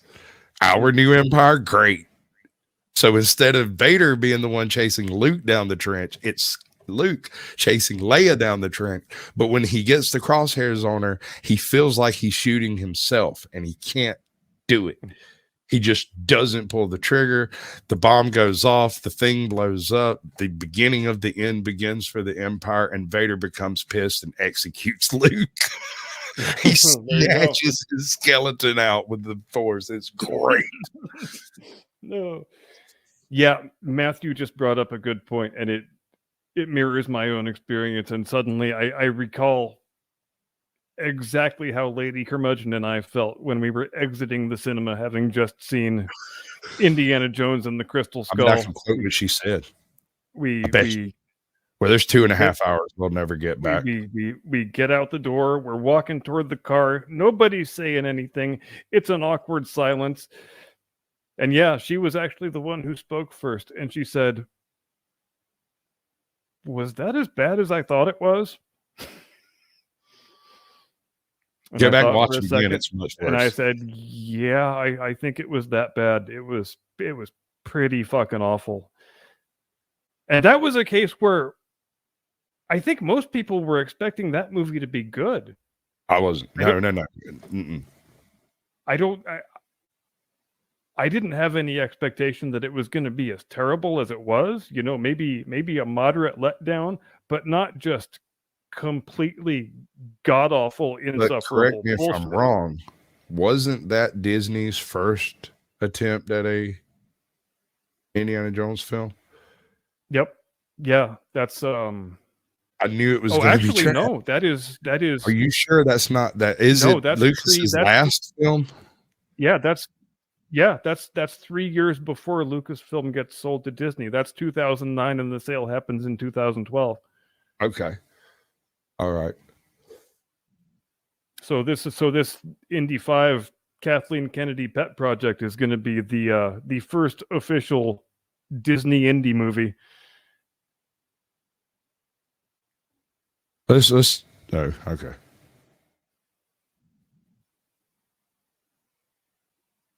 All right, so Matthew King said something earlier about there being another layer of activists that are actually going through with the lawsuits and whatnot. Matthew, I want to call you out to Truth Be Told Audits. Go check out his channel. But it's not his channel that I'm talking about.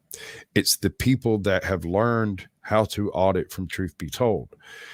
Because those people go out and audit for 3 or 4 different locations with him. And then they're the ones that do the lawsuits. He tries to go through and not involve himself in the lawsuits and stuff. He's not looking for cheap money. He's an activist for real. He's not doing this for views. The only reason he wants views is to get more highlight to the transparency and that's not involved in policing. But the other people, Michelle's Mobile Media, what's the other one's name? I think it's Real Audits, Louisiana. So I think it's Real Audits, LA or something like that. There's about a half dozen he's been working with in Louisiana, and he's not the one doing most of the complaints and whatnot. It's the people working with him that are doing the complaints, and he's running from place to place in Louisiana, getting people who were thinking about being auditors a little bit of experience under their belt without getting locked up and not breaking the law and not accidentally, you know what I'm saying? Auditor training wheels, if you will. Right, exactly. Well, I mean, it's literally a cascade training program. No. I mean, when he set up his channel, he had, I think, 400 subs when he came on the show. And I sat down with him backstage and was like, look, what you're doing is so simple and yet so difficult to teach somebody to do. And he said, no, man, I can teach somebody in 20 minutes. I'm not even joking. They'll be an old professional, no problem. You just have to remember certain things depending on what state you're in. It's very specific things, and it's not a bunch of them. And I said, well, prove it. Go teach 10 people to do what you do. He said, well, now everybody's a little different, but yeah, okay, I'll give it a shot. 6 months later, there are 10 new auditors on YouTube that are running 14,000 subs directly off of his channel. Wow. Amazing. Yeah, that's pretty good. And I still am loving your idea about getting people to audit the election. I think you're onto something there. Dude, we can't legally do it after the fact. There's no mechanism by which to decertify an election so that a proper investigation can take place, which is why in Maricopa County, they're trying to force through a completely shoddy election process, because guess what? Statutorily speaking, there is no precedent for them not to verify the election. They can't legally say no. Well, the thing that really blows me away and kind of chaps my hide, frankly, is the fact that one of the candidates is the Secretary of State, and she didn't recuse herself from the counting process. And that's really monstrous to me. I think that's a completely indefensible. I think you have to recuse yourself just out of basic professional decency, don't you? But these people have no decency. They have no shame. They have no sense of degradation. This is the side that allows people to dress up as animals and walk people down the street with leashes and say that that's stunning and brave. And I'm reminded. Go ahead. I don't have any particular problem with somebody expressing themselves, but there comes a limit when you cross into the legal territory of things like indecent exposure, vulgar crimes, and exposure to the minors. These are illegal, and that has nothing to do with me. And I'm just saying they are illegal. And if you do that in Georgia, you will go to jail. I'm reminded of the example of Richard Nixon, who we have been conditioned to believe for the last 50 years is the biggest villain in our political history. But in 1960, Richard Nixon could have handed himself the presidency, because he was the vice president at the time, by accepting one set of the disputed electors from Hawaii and not accepting the other. But he accepted the set of electors that resulted in him losing the election because he didn't want to create the appearance of impropriety. So he screwed himself out of an election that he may have legitimately won, not just because of Hawaii, but Illinois too. There's all kinds of reasons to believe that Illinois was rigged by Joe Kennedy Sr. and Mayor Daley. But I struggle to imagine a politician today displaying that same level of character. I just dropped a link for Michelle's Mobile Media in chat. She's probably, truth be told's best, for lack of a better term, disciple. Okay, so what he was talking about, these individuals that are sticking around to do the lawsuits in the town. He goes to a town where somebody lives that's like, hey, I want to be an auditor. He goes there, he talks to them about what you need to do, what you can't do. You can't get upset. You can't start cussing. You can't do this. You can't do that. You can't do this. These things are dangerous. You can't do those things, you know. Then they go out and they audit and they audit and they audit. And eventually something happens and somebody gets shut down, blocked out, trespassed, whatever it is that happens. And then the individual that lives in town goes, files the complaints because their rights were violated. And then Truth goes to a different town and teaches somebody else how to go about doing this process. And then there's another one, Midwest Accountability. He goes further. He does these almost classes on how to file a complaint, how to fill out a federal FOIA document, how to all of these things, like step by step. This, when you go to the website, it will look like this. You will see this. It will be this way. You fill in this, and this. You have to fill those in, step by step process on how to do it. I want to add a layer to this where instead of the auditing and frauditor community fighting each other over minor details of legality, we could unite and have a direct effect on the mechanism of voting through simple transparency and no other action. And there you go. There it is right there. Boom. And any honest person with a functioning conscience should not have a problem with that. No problem at all. In fact, I'm of the opinion we should hand these observers should all be carrying body cams. Every single one of them. When we increase transparency, we increase truth, we increase justice. Transparency is never a bad thing. Sunlight is the greatest disinfectant. It roots sunlight out is the best disinfectant, and a more open and transparent election is a more legitimate election, and that's just the way that goes. It is a fact about the world.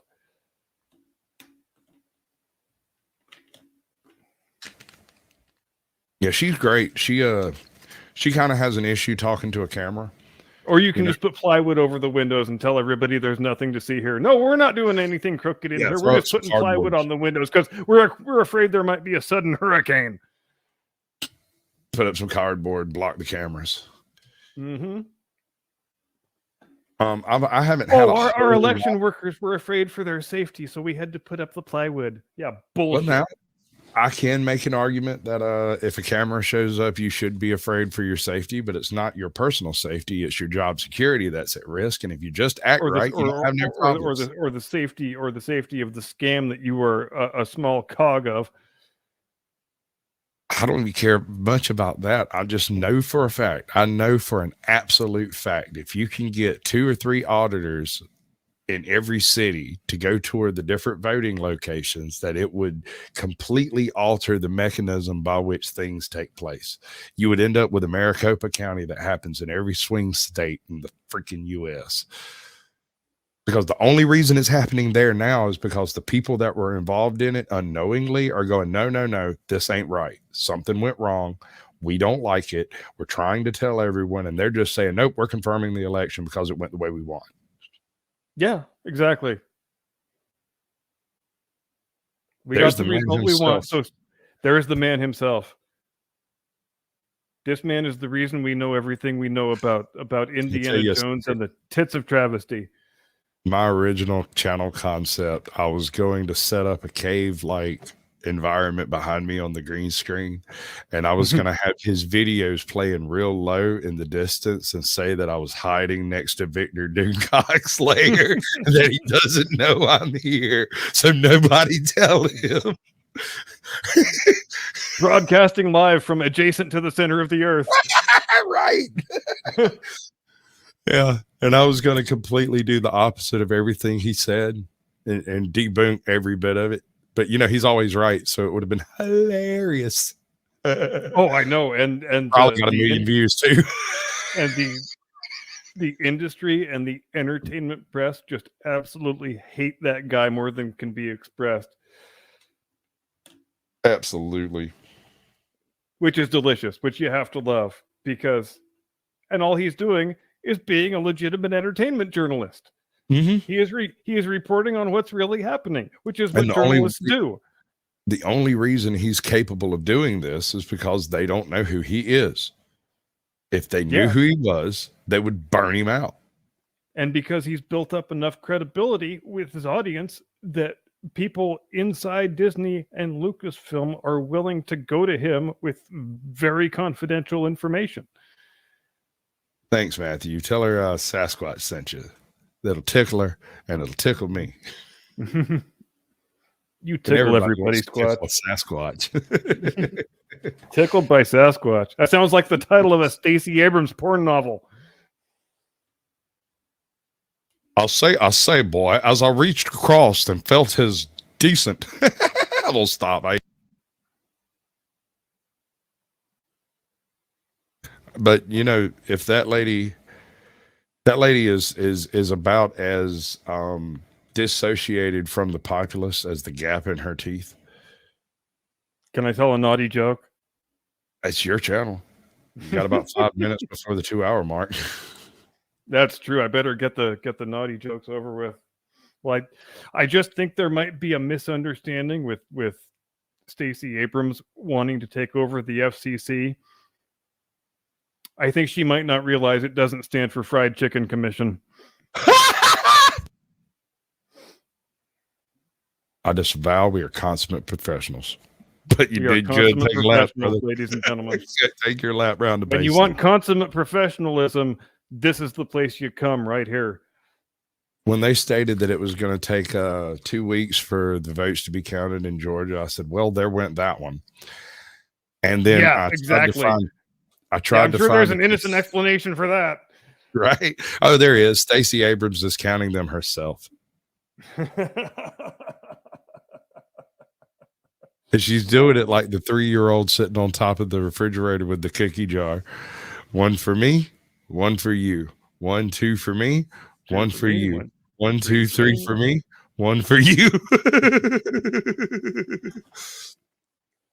Hey, I got a joke. Yep, that's probably how she got to where she is today in terms of body mass index. Oh, yep. There's cookies that do it, won't it? I got a joke for you. Yeah, they sure will. How many Democrats does it take to screw in a light bulb? How many? Only 1, but it costs $700,000, and it counts as 4.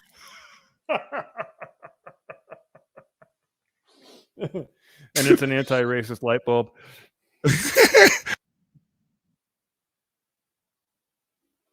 Or maybe the light is oppressive.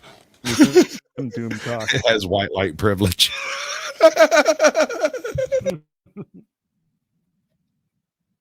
It's true. An anti-racist only uses black lights. Which explains a lot about their makeup and hair color. Right? I think it might be onto something there. I don't want to be on it. I'm afraid I might catch something. Sure, I'll catch something. Here, I got something for you. Oh, no. California wants to pay slavery reparations. Now, you might ask yourself at this point, wait, wasn't California never a slave state? Yep. And you would be correct. I'm sorry, I got to dip out. Yeah. That's fine. Much love, brother. See you later. Much love. Thanks for coming. Yes, sir. Anytime I can. All right. So, yeah, the state of California could be facing $233,000 in reparations for each black resident who qualifies as a descendant of African American slaves.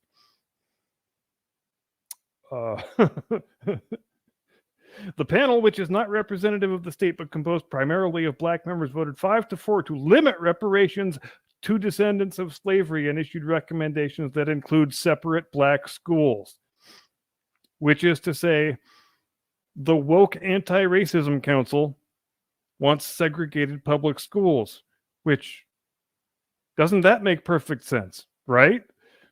Beyond slavery, the panel is considering payments to compensate for a variety of allegedly discriminatory practices, including housing discrimination and mass incarceration. The California Reparations Task Force's 5-member economic consultant team reported that under the initiative, qualifying black residents in the state could qualify for $200 $223,200 per person.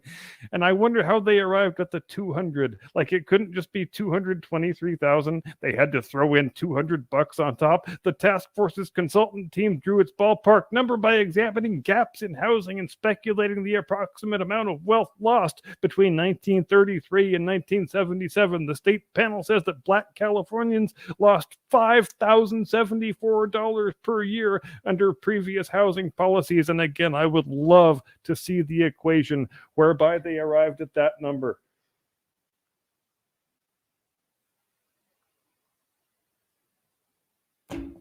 And we are coming up on the 2-hour mark, and I think I will duck out as well. Thank you all very much for coming. Good to see y'all. I was happy that you were able to join me to celebrate this celebration of me having 300 episodes before I got to 200 subscribers. It is always an auspicious achievement, worthy of note. So that's just about it for me. I will see you tomorrow for episode 301. Until then, do have a pleasant evening and a happy tomorrow. See you next time. Do not comply. Get off my lawn.